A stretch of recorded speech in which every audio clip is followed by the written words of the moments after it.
Hi student, welcome in science video. In today's video, we are going to start our new chapter, the earth and its living world. Observe the picture and give the answers of following question. Where do you get water from? तुम्हाला पाणी कुठून उपलब्ध होते?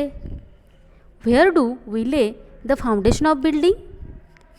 आपण आपल्या इमारतीचा जो पाया आहे, जे फाउंडेशन आहे, ते कुठे घेतो? Third, what need do we meet through breathing? आपण श्वसनातून आपली कशाची गरज भागवतो? And fourth question, from where does the earth get light and heat? पृथ्वीला सूर्यप्रकाश आणि उष्णता कशापासून मिळते? तर या प्रश्नांची उत्तरं तुम्ही सहजासहजी देऊ शकतात. First is, where do we get water from? As you know, we get water from rain, and the rainwater is collected in different reservoirs, and throughout the year we use this water. Second, where do we lay the foundation of building? आपण आपल्या एखाद्या बिल्डिंगचं foundation पाया जो आहे तो कुठे घेतो? Of course we take it on earth or land. आपण जमिनीवरती प्रत्येक इमारतीचा पाया हा खोदत असतो किंवा घेत असतो. What need do we meet through breathing? आपल्या श्वसनामार्फत आपण आपली कोणती गरज भागवतो? तर आपण आपली ऑक्सिजनची म्हणजे प्राणवायूची जी गरज आहे ती आपल्या ब्रीदिंगमार्फत आपण पूर्ण करत असतो. And from where does the earth get light and heat? In previous chapter we studied that earth get heat and light from sun. So the answers of all these four questions are rainwater or rain, then land, oxygen and sun. So these four things are very important for our life. So let's see the diagram. Here atmosphere, that is air, that is oxygen, is important for our life. So the envelope of air which surrounds the earth, पृथ्वीला surround करणारं, पृथ्वीला व्यापणारं जे हवेचं वातावरण आहे त्याला atmosphere असं म्हणतात. After that the content of water, पृथ्वीवरती जेवढं काही पाणी आहे, पाण्याचं जे प्रमाण आहे, टोटल पाण्याचं जे अस्तित्व आहे, हे सगळ्यांचं मिळून तयार होतं हायड्रोस्फिअर. अँड पृथ्वीचा जो भाग जमिनीने किंवा भूमीने व्यापलेला आहे त्याला लिथोस्फिअर असं म्हणतात. In next video we are going to discuss the detail about hydrosphere and lithosphere. And from hydrosphere, lithosphere and atmosphere forms the biosphere. ह्या तिन्हींचं मिळून बायोस्फिअर होते. So let study detail about all the spheres of earth. On the surface of earth we find land in some places and water in others. आपण जर पृथ्वीवरती पाहिलं तर काही ठिकाणी आपल्याला भूभाग हा जमिनीने व्यापलेला आहे आणि काही पाण्याने व्यापलेला आहे. The earth is surrounded by atmosphere and earth is surrounded by atmosphere. पृथ्वीवरती हवेचं वातावरण आहे. There are living things on land, in water, in air. आणि या तीनही जे भाग सांगितलेले आहेत, हवा, पाणी आणि जमीन, याच्यामध्ये आपल्याला सजीवांचं अस्तित्व आढळतं. म्हणजे all living things are found in land, water and in air. So the important part of biosphere constitute the atmosphere, hydrosphere and lithosphere. And for this biosphere the most important point is the sun. The sun is the cause of many natural processes on earth. आपण मागच्या तासाला सुद्धा पाहिलेलं आहे की पृथ्वीवरती जेवढ्या काही घडामोडी, नैसर्गिक घडामोडी घडतात त्याच्यासाठी सूर्य हा खूप महत्त्वाचा आहे. Water, land and air constitutes envelopes of earth, नेमली हायड्रोस्फिअर, लिथोस्फिअर अँड ॲटमॉस्फिअर. म्हणजेच पाण्यापासून हायड्रोस्फिअर, लँडपासून लिथोस्फिअर अँड एअरपासून ॲटमॉस्फिअर असं आपण सिम्पली लक्षात ठेवू शकतो. And the biosphere spreads in all the other three spares. आणि ह्या तीनही स्पेअर्समध्ये आपल्याला बायोस्फिअर हे तयार झालेलं दिसून येतं. म्हणजे जेवढे काही सजीव आहेत या तीनही स्पेअरमध्ये आढळणारे त्याच्यापासून जीवावरण म्हणजेच बायोस्पेअर तयार झालेलं आहे. When we travel in hilly reasons, आता आपण काय करूयात, पृथ्वीवरती एक चक्कर मारूयात. सोप्या मार्गाने जर पाहिलं आपण तर पृथ्वीवरती काय काय दिसतं आपण हे आपण बघूयात.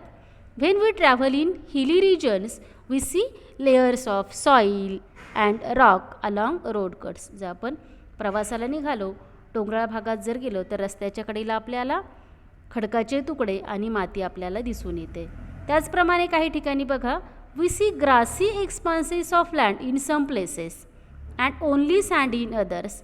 आणि काही ठिकाणी बघू शकतो आपण तर अगदी गवताळ प्रदेश, मोठेच्या मोठे जमिनीचे तुकडे हे गवताने व्यापलेले आहेत. आणि काही जो भाग आहे तो अगदी वाळवंटी प्रदेश आहे, वाळूने व्यापलेला आहे. The land is covered with crops in some places and with forest in others. काही ठिकाणी आपण बघू शकतो की शेतीसाठी जमीन वापरात आलेली आहे, म्हणजे जमिनीचा भाग हा शेतीने व्यापलेला आहे. त्याचप्रमाणे काही ठिकाणी घनदाट अशी जंगलं दिसतात. म्हणजे अशा प्रकारे पृथ्वीवरती आपण बघू शकतो काही ठिकाणी खडक, काही ठिकाणी दऱ्या, काही ठिकाणी गवताळ प्रदेश, जंगलं, वाळू किंवा शेती असे वेगवेगळे भागाने व्यापलेली पृथ्वी आपल्याला दिसून येते. Sometimes we get to see the deeper layers of soil into tree roots spread.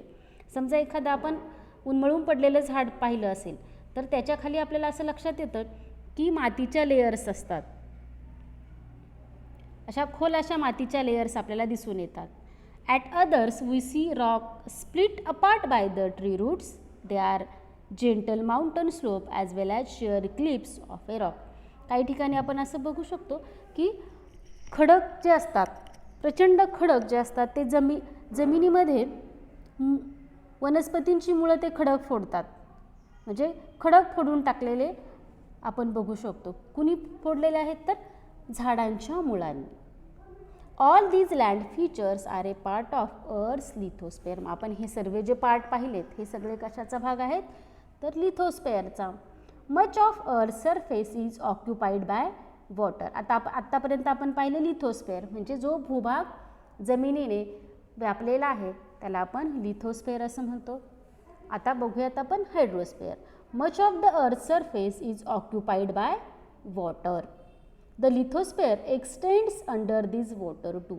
मग आता बराचसा भाग जो पाण्याने व्यापलेला आहे त्याच्यात खाली म्हणजे त्याच्या तळाशी तर आपल्याला जमीन बघायला मिळते. म्हणजे लिथोस्फेअर, हायड्रोस्फेअर आणि लिथोस्फेअर हे आपल्याला एका ठिकाणी जाणं दिसतात.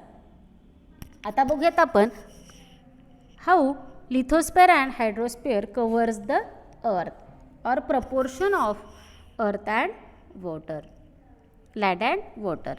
सो हिअर 2/3 म्हणजे 2/3 म्हणजे पृथ्वीचा जो ओव्हरऑल सगळा जो पृष्ठभाग आहे हा जर आपण त्याचे जर समान 3 भाग केले तर 3 भागापैकी 2 भाग जर पाहिले तर हे पाण्याने व्यापलेले आहेत आणि त्या 3 भागांपैकीचा जो उरलेला एक भाग आहे तो जमिनीने व्यापलेला आहे. म्हणजे आपल्या असं लक्षात येतं की जमिनीपेक्षा पाण्याने व्यापलेला भाग हा जास्त आहे. And the earth crust is hard. It is mainly made up of rock. पृथ्वीचं जे क्रस्ट आहे, पृथ्वीचा जो अंतर्भाग आहे तो खूप हार्ड आहे आणि तो बहुतांशी खडकांचा बनलेला आहे. Here we can see various landforms. आत्ताच आपण पाहिलं की पृथ्वीचे जे भाग आहेत ते एक समान नाहीत. काही ठिकाणी जंगलं आहेत, काही ठिकाणी मैदानं आहेत, काही ठिकाणी वाळू आहेत. तसंच इथे पण आपण बघू शकता की व्हॅरियस लँडफॉर्म्स म्हणजे बघा काही ठिकाणी खूपच उंचच्या उंच पर्वत दिसतात, खोल दऱ्या दिसतात, उंच टेकड्या, छोटे छोटे डोंगर, त्याच्यानंतर पठारं, नद्या, मैदानं, सीशोअर्स, समुद्रकिनारे, आईसलँड्स असे व्हॅरियस लँडफॉर्म्स आपल्याला बघायला मिळतात पृथ्वीवरती. About 1/3 of surface of earth constitute of land. आत्ताच सांगितलं की 1/3 जो पार्ट आहे आपला तो काय आहे जमिनीने व्यापलेला आहे आणि मग त्याच्यापैकी a vast continuous stretch of land is called a continent. असाच एक कंटिन्युअस स्ट्रेच जो आहे जमिनीचा त्याला आपण कॉन्टिनेंट असं म्हणतो. मग the land on earth is divided into 7 continents. आपल्या अर्थचे 7 कॉन्टिनेंट्स आपल्याला बघायला मिळतात. They are Asia, Europe, Africa, North America, South America, Antarctica and Australia. These are the 7. And among them Asia is the largest continent and Australia are the smallest. आता हे जे continents आहेत ते किती आहेत? 7 आहेत आणि त्याच्यापैकी लार्जेस्ट आहे आशिया आणि स्मॉलेस्ट आहे Australia. Remember that the land is not even in all places. आत्ताच आपण पाहिलं डायग्राममध्ये, the land is not even, ती एकसारखी नाही आहे. आणि the unevenness gives different shapes to the land in different places. ह्या अनइव्हननेसमुळे वेगवेगळे आकार प्राप्त झालेत. They are called landforms. हे जे वेगवेगळे आकार किंवा त्याला आपण भूरूप असे म्हणतो ते तयार झालेले आहेत. इन अबोव पिक्चर, आत्ताच आपण पिक्चर पाहिलं त्याच्यामध्ये we see some landforms like the plain, hill and mountain. These are the different landforms. Here we see that various landforms they are form on earth. Then the 2/3 of our surface covered with water. Most of this water is in oceans.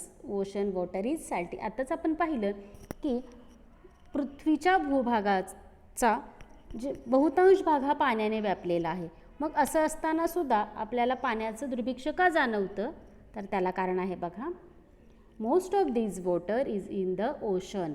हे बरेचसं जे आहे ते ओशन्समध्ये सामावलेलं आहे. And as you know ocean water is salty. ते खारट असतं, क्षारयुक्त असतं. There are 5 oceans, namely the Atlantic, Pacific, Arctic, the southern ocean and the Indian ocean. हे 5 ओशन्स चांगले लक्षात ठेवा. मग ह्या ओशनमध्ये बहुतांश पाणी हे असतं. The land along margins of ocean is called coastal region. मग आता हे जे सगळे ओशन्स आहेत त्या ओशन्सच्या बाजूला कडेला जो लँडचा भाग आहे, जमिनीचा भाग आहे, त्याला आपण कोस्टल रिजन म्हणजे किनारा असे म्हणतो. Water bodies of different shapes and sizes are form along the coast. मग ह्या कोस्टच्या बाजूला म्हणजे किनाऱ्याच्या बाजूला काही वॉटर बॉडीज तयार होतात, वेगवेगळे आकार तयार होतात, त्याच्यामध्ये पाणी साचलेलं असतं. त्यांनाच आपण काय काय म्हणतो बघा. For example sea, bay, strait, gulf and creek. These are the water bodies form on the seashore. These water bodies are part of ocean.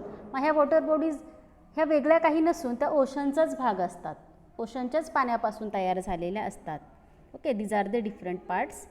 After that let's see the surface water. As you know, the water in oceans are salty, but the surface water is not salty. There are many streams of water flowing over the land. This water is not salty but fresh. This stream of water may be rills, brooks, streams or rivers. Surface water जे असतं ते खारट नसतं तर ते fresh असतं. म्हणजे पावसापासून जे पाणी मिळतं ते fresh water, or simply we call that surface water. and हे जे पावसाचं पाणी आहे ते असे छोट्या छोट्या ओढे, ओहोळ यापासून एकत्र येऊन नद्या तयार करतात. Rills are the smallest and river are the biggest part of surface water. Rills, brook, streams join each other to form rivers. हे जे रील्स आहेत, ब्रूक, स्ट्रीम्स, छोटे छोटे ओहळ, छोटे छोटे झरे हे एकत्र येऊन रिव्हर तयार करतात.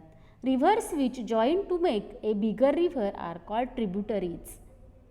आणि अनेक ज्या नद्या एकत्र येऊन महानद्या म्हणजेच ट्रिब्युटरीज तयार होतात. In some places a river cascade down a sudden drop. This forms a waterfall.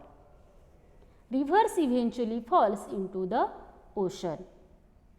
मग असे छोटे जे झरे एकत्र येऊन अशा उंच ठिकाणावरून अचानक कोसळतात आणि त्यापासून धबधबे म्हणजेच वॉटरफॉल्स तयार होतात.